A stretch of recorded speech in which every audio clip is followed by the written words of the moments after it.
Hello students, welcome to my YouTube channel ambition study point. आज हम बात करेंगे ग्रेविटेशन चैप्टर, क्लास 9th है। ठीक है, तो यहाँ पे हमारे पास ग्रेविटेशन मीनिंग होता क्या है। तो ग्रेविटेशन जो होता है हमारे पास यहाँ पे, तो ये कहता है कि the force of attraction between any two particles, यानी जो फोर्स ऑफ अट्रैक्शन होता है दो पार्टिकल के बीच में इन द यूनिवर्स, यानी यूनिवर्स में कुछ भी हो सकता है, कोई भी पार्टिकल हो सकते हैं। ठीक है, इज कॉल्ड ग्रेविटेशन या ग्रेविटेशन ऑफ फोर्स। जब जो पार्टिकलों को बीच में अट्रैक्शन होता है तो उन्हें हम क्या बोलते हैं, ग्रेविटेशन बोलते हैं। ग्रेविटेशन चैप्टर, ग्रेविटेशन मीनिंग समझ में आ गया है। तो हमारे पास ग्रेविटेशन जो होता है, अब यूनिवर्सल ऑफ ग्रेविटेशन की बात हो रही है। ठीक है, यूनिवर्सल ऑफ ग्रेविटेशन की बात हो रही है। तो थोड़ा मेरे हैंड रिटन नोट्स है, राइटिंग थोड़ा सा समझ में आया तो कोई बात नहीं, थोड़ा सा मैनेज कर लेना आप लोग। तो universal law of gravitation, every object in the universe attract every other object in universe with a force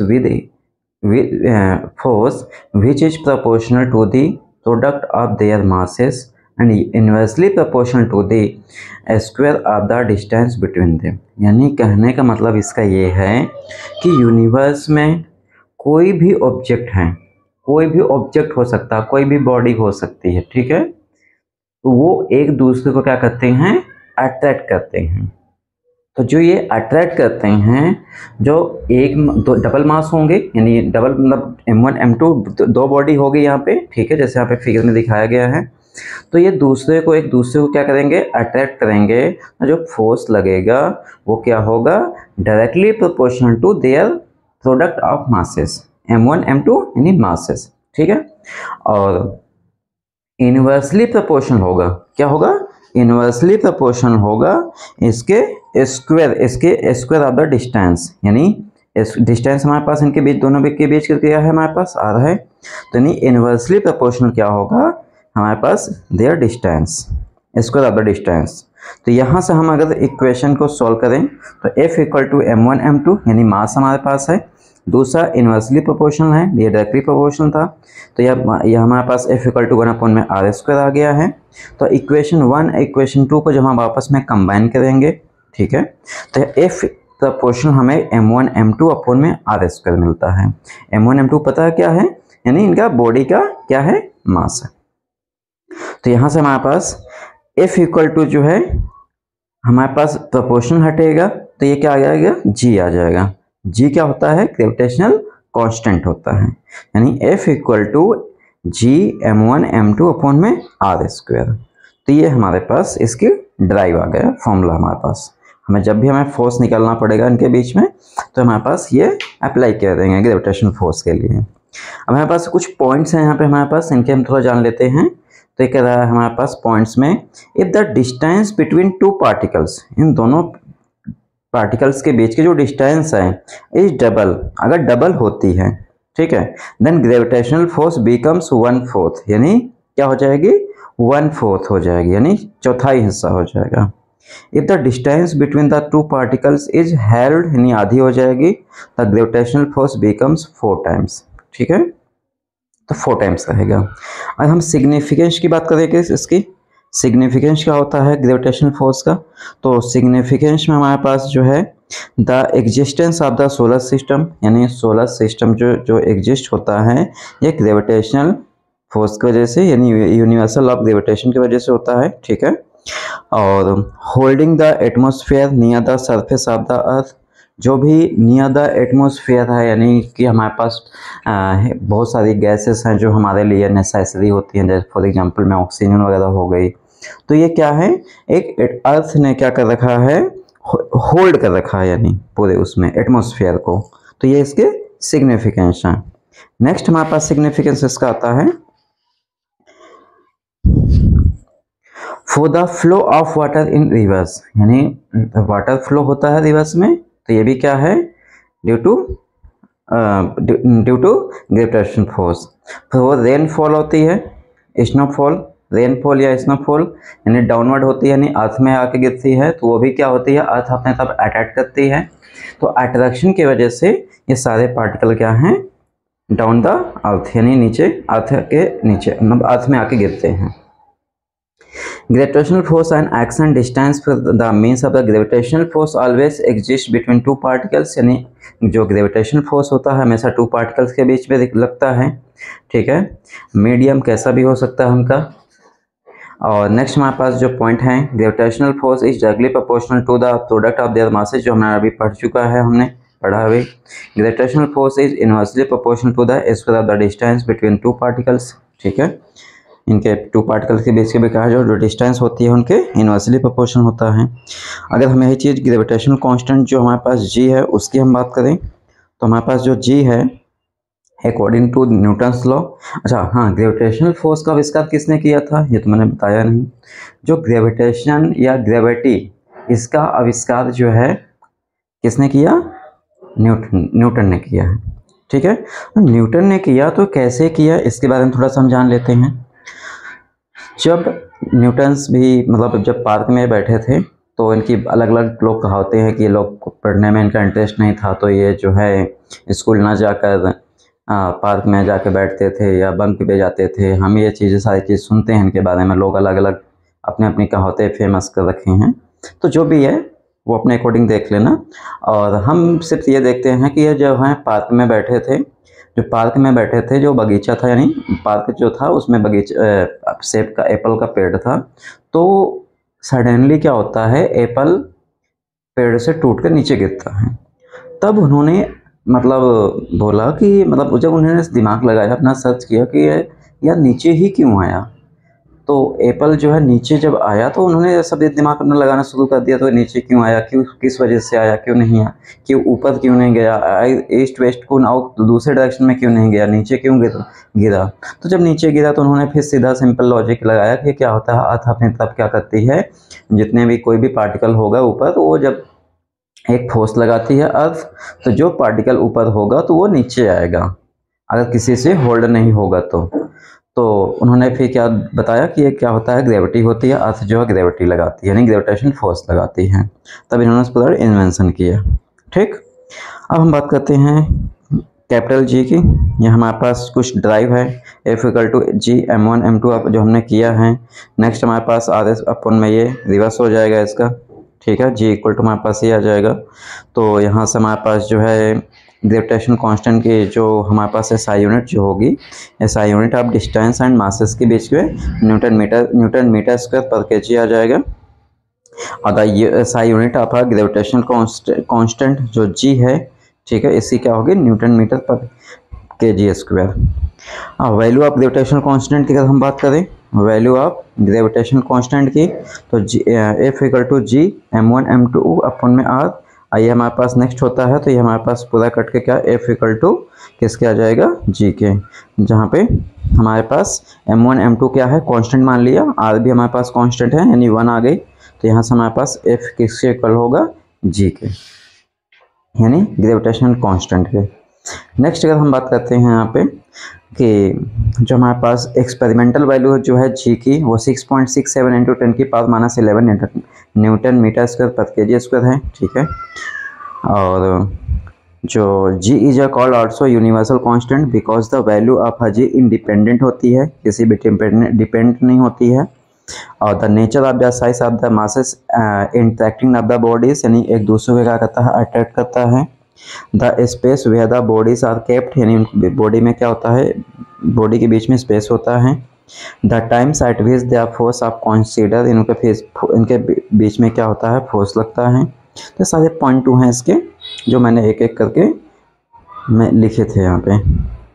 और gravitational force is a weak force between the bodies of the small masses, यानी gravitational force क्या होता है, कब week होगा, जब उनके masses bodies जो होंगे स्मॉल होंगी, ठीक है। तो ग्रेविटेशनल फोर्स भी क्या होगा, वहाँ पे वीक होगा।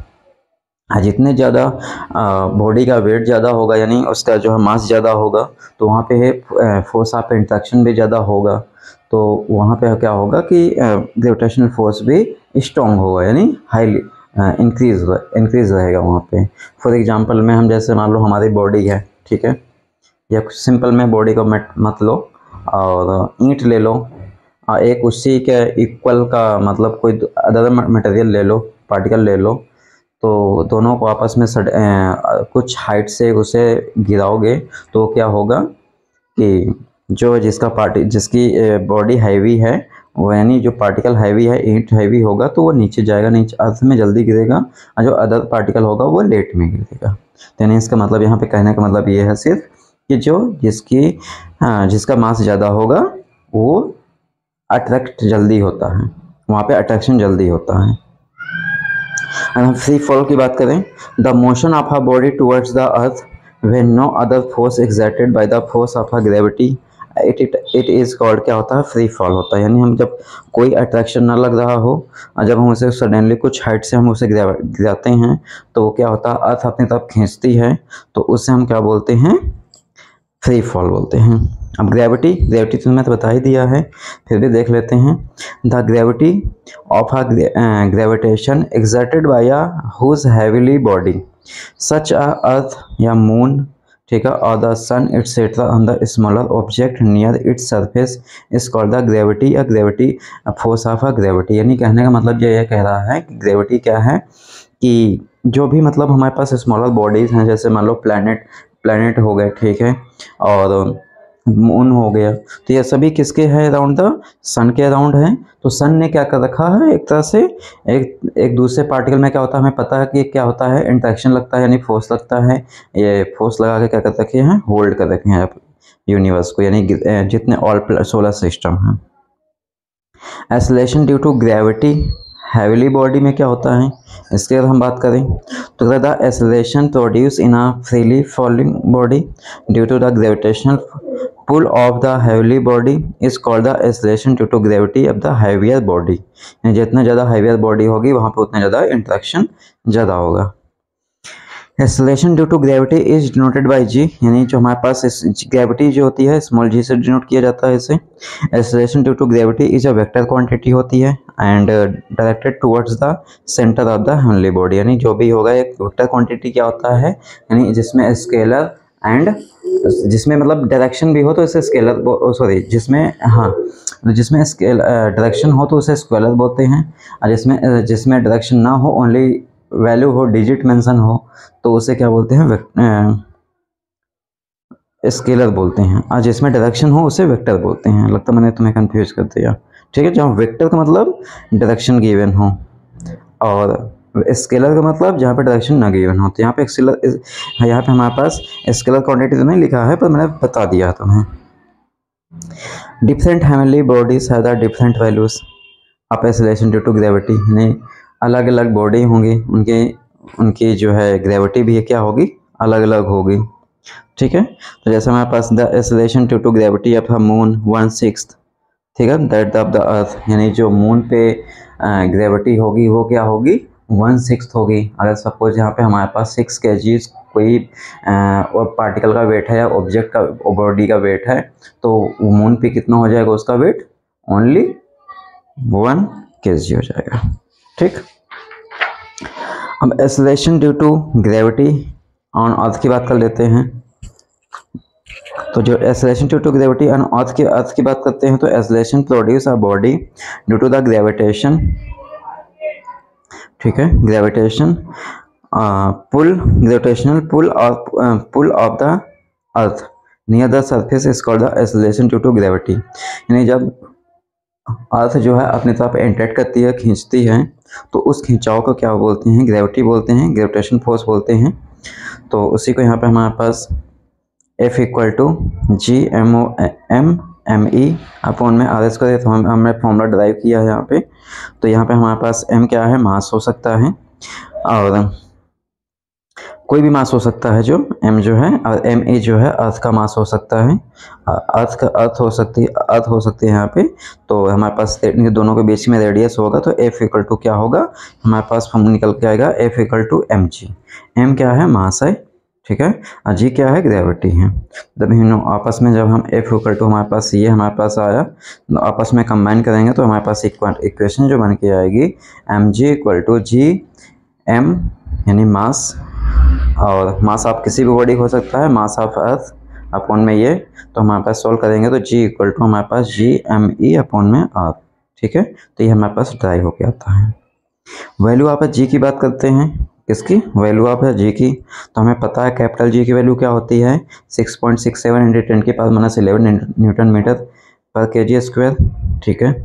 और हमारे पास अर्थ का हमारे पास जो मास है 6 × 10⁻24 केजी हमने लिट किया यहाँ पे, और हमारे पास रेडियस जो है हमारे पास 6.4 × 10⁻6 मीटर है। तो हम यहाँ पे इस g की वैल्यू में हम सब्स्टिट्यूट करेंगे, और जब इससे हम सॉल्व करेंगे तो g इक्वल टू 9.8 मीटर पर सेकंड स्क्वायर आता है, ठीक है। तो इसे सॉल्व कर देंगे। आगे हम बात करते हैं मास के बारे में बात करते हैं, मास क्या होता है।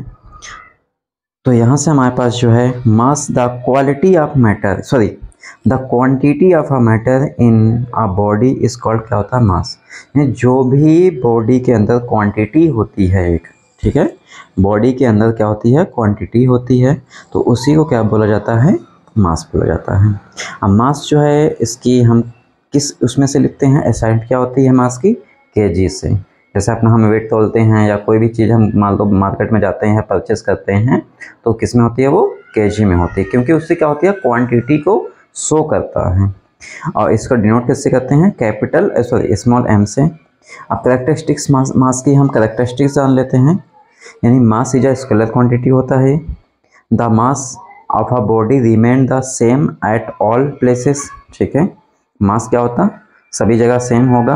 Mass of body on earth on the moon, ठीक है, और anywhere in the outer space remains the same, यानी कहीं भी होगा जो है मास हमारा क्या होगा सेम होगा। Mass the mass of a body can be measured by the help of the two span balance, ठीक है।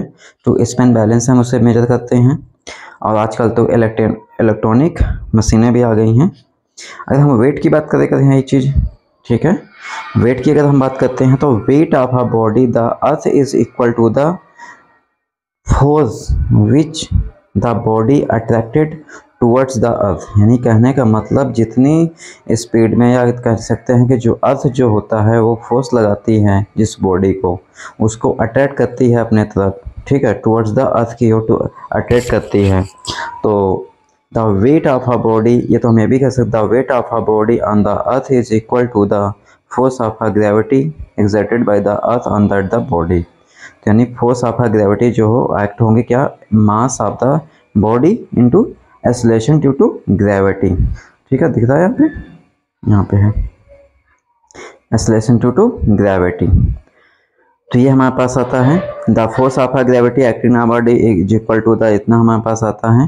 तो ये W इक्वल टू मेरे पास जो वेट होता है mg होता है, और m क्या होता है, m होता है मास होता है, g क्या होता है gravity, acceleration due to gravity होती है, तो W इक्वल टू mg आता है। तो एक हमारे पास फॉर्मूला ये निकल के आता है। एसआई यूनिट हमारे पास वेट का क्या होता है न्यूटन, एसआई यूनिट क्या होता है वेट का न्यूटन होता है, ठीक है। नेक्स्ट हम बात करते हैं कैरेक्टरिस्टिक्स की। अगर हम बात करें इसकी कैरेक्टरिस्टिक्स ऑफ द वेट, तो weight is a vector quantity होता है ऑलवेज, ठीक है, ये क्या होता है वेक्टर क्वांटिटी होता है। Weight is measured with the spring balance on weighing machine आती है। The weight of a body is directly proportional to the mass, mass के डायरेक्टली प्रोपोर्शनल टू होती है। The weight of a body changes with the value of a g, ठीक है, अगर जी की value change होगी तो वो भी चेंज होगी। If g decreases the weight of the body is decreases, if value of g at g जो है at a pole is higher than the equator, कहाँ पे हायर होती है इक्वेटर पे हायर होगी वैल्यू ऑफ जी की। थ्रस्ट एंड प्रेशर की बात कर लेते हैं, टॉपिक नेक्स्ट हमारे पास आता है थ्रस्ट एंड प्रेशर। थ्रस्ट क्या होता है the force applied on a surface in a directly perpendicular to the surface is called the thrust, यानी जब एक पर्टिकुलर एरिया में फोर्स लगता है तो उस और परपेंडिकुलर लगता है। परपेंडिकुलर मीन्स जैसे मैंने ये पेन है और मैंने इसको क्या किया ऐसे खड़ा कर दिया और मैंने कंप्रेस किया, ठीक है, तो जैसे मैंने लो पेन है कंप्रेस कर रहा हूँ ऐसे, तो ये परपेंडिकुलर यानी सीधा 90 डिग्री सरफेस पे क्या बना ये 90 डिग्री बनाए, तो इसे हम क्या बोलते हैं कि एक पर्टिकुलर एरिया में जो है फोर्स अप्लाइड हो रहा है और क्या हो रहा है, परपेंडिकुलर हो रहा है, तो उसे हम क्या बोलते हैं, थ्रस्ट बोलते हैं। और जो है the SI unit of the thrust is Newton होती है। अगर हम प्रेशर की बात करें कि force per unit area of the surface acting on a direction perpendicular या normal, it is called pressure होता है। और यहाँ पे क्या था, force applied on a surface in a direction perpendicular. देखो किसी भी एरिया में लग सकता था, यहाँ पे थ्रस्ट में क्या था, थोड़ा सा मैंने वो कर दिया, यानी किसी भी एरिया में लग सकता है प्रेशर, सॉरी थ्रस्ट जो है अप्लाइड जब फोर्स होता है, बट ये क्या होना चाहिए, परपेंडिकुलर होना चाहिए। और यहाँ पे प्रेशर में क्या है, पर्टिकुलर एरिया में, यानी पर यूनिट एरिया, ठीक है, एक पर्टिकुलर फिक्स एरिया में जब एक्ट होता है, क्या फोर्स लगता है, तो यानी फोर्स ऑफ पर unit area of the surface acting in a direction perpendicular, ठीक है, it is called the pressure.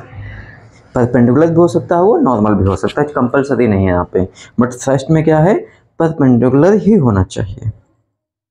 It is represented by P, pressure को हम पी से रिप्रेजेंट करेंगे। और जो है if F is the force acting on a perpendicular on a surface having the area A है, तो प्रेशर का हमारे पास फॉर्मूला क्या होता है, P equal to F upon में A, यानी force acting normally on the surface upon में एरिया ऑफ द सरफेस, जिस एरिया में लग रहा है, P equal to F upon में A हमारे पास फॉर्मूला आ जाएगा। नेक्स्ट हम बात करते हैं एसआई यूनिट की, बात करें इसकी हम एसआई यूनिट की अगर हम बात करते हैं तो एसआई यूनिट हमारे पास इसका क्या होता है, एसआई यूनिट जो होती है हमारे पास इसकी प्रेशर की, ये न्यूटन पर मीटर स्क्वायर होती है इसकी, और पास्कल भी हम कह सकते हैं, किसकी, पास्कल। और प्रेशर इन अ फ्लूइड जो है हम नेक्स्ट टॉपिक में पढ़ेंगे इसे, ठीक है। तो यहाँ थिंक यहाँ तक समझ में अच्छे से आ गया होगा, और कोशिश करूँगा तो मैं जो है हैंड रिटन जो राइटिंग मेरी है वो ना समझ में आ रही होगी, तो उसे कंप्यूटराइज्ड जो होगा वर्ड में, उससे मैं अगली बार समझाने की कोशिश करूँगा। Thanks for my watching video.